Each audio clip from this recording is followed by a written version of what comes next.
যে 1 ঘন্টা ধরে বইছি, সে মাছ একখান ফুরিয়ে গেল, ভাত একটু ফুরিচ্ছেই না। সে যে কত গল্পই করা লাগতেছে, আমি আবার ফোনে কথা করছি, ভিডিও করতেছি, ওই আবার মানে ওই মানে আমার মেয়ে মেয়ে এসে ফুচকি বারে দেখতেছে যে ফোনে কি হচ্ছে একটু দেখি, ঠিক না?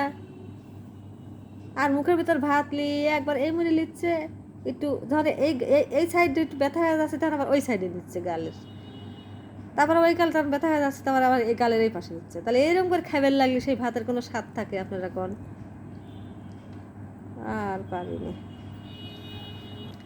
সানাইয়ের সুর নিয়ে যাবে দূর, একটু একটু করে তোমায়, আজকে রাতে তুমি অন্যের হবে, ভাবতেই জলে চোখ ভিজে যায়।